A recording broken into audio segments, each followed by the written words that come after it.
ভেন্ডির কিন্তু অনেক রকমের রেসিপি আমরা বানিয়ে থাকি, কিন্তু এইভাবে ভেন্ডি আলুর ঝোল একবার বানিয়ে দেখবেন, অসাধারণ হয়।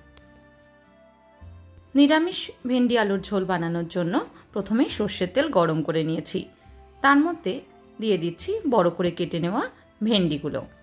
ভেন্ডিটা দিয়ে খুব ভালো করে কিন্তু ভেজে নেব। গ্যাসের ফ্লেমটাকে অবশ্যই কিন্তু হাইতে করে রাখবেন। 3 থেকে 4 মিনিট খুব ভালোভাবে কিন্তু ভেন্ডিটাকে মেশাতে থাকবো। এই সময় কিন্তু কোনো রকমের ফোড়ন ব্যবহার করার প্রয়োজন নেই। ভেন্ডিটা ভাজা হয়ে গেলে দিয়ে দিচ্ছি লম্বা করে কেটে নেওয়া আলু। আলুটাও কিন্তু একইভাবে আমি একটু মোটা মোটা করে কেটে নিয়েছি। খুব ভালো করে আবারও সব কিছু মিশিয়ে নেব। ভেন্ডির বেশিরভাগ রেসিপি কিন্তু আমরা রুটি দিয়ে খেয়ে থাকি, কিন্তু এইভাবে যদি রান্না করা হয় তাহলে কিন্তু ভাত দিয়েই খাওয়া যায়। 3 মিনিট ভেজে নিয়ে দিয়ে দিচ্ছি 1 চামচ জিরে, আর তার সঙ্গেই 1 চামচ পাঁচফোড়ন। এইগুলো কিন্তু এই সময়তেই দিতে হবে, আগে দিলে কিন্তু টেস্টটা অন্য রকমের হবে।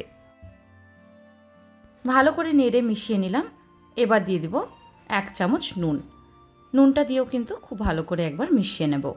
একই সঙ্গে দিয়ে দিচ্ছি 1 চামচ হলুদ, আর তার সঙ্গেই কাশ্মীরি লাল লঙ্কার গুঁড়ো। খুব ভালো করে একবার সব কিছু মিশিয়ে নেব। এই রান্নাটা করতে কিন্তু প্রথমে একটু হাই ফ্লেমে রাখবেন, তারপরে মিডিয়ামে করে দেবেন। খুব বেশি লো ফ্লেমে কিন্তু করবেন না। ভেন্ডি আলু অনেকটাই পরিমাণে সেদ্ধ হয়ে গেছে।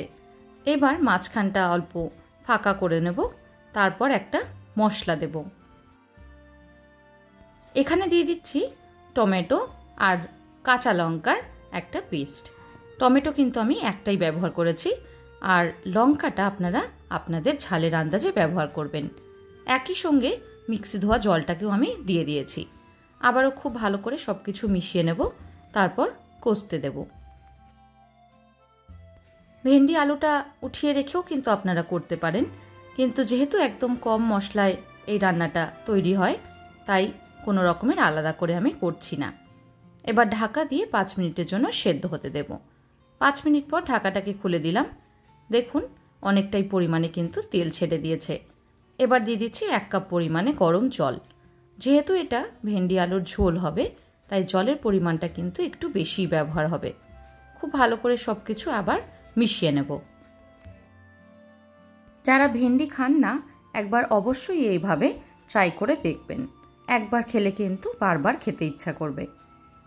ঝোলের পরিমাণটা আপনারা আপনাদের আন্দাজ অনুযায়ী রাখবেন। এই সিম্পল রেসিপিটা অবশ্যই একবার ট্রাই করবেন। আজকের মতন এইটুকুই। ধন্যবাদ।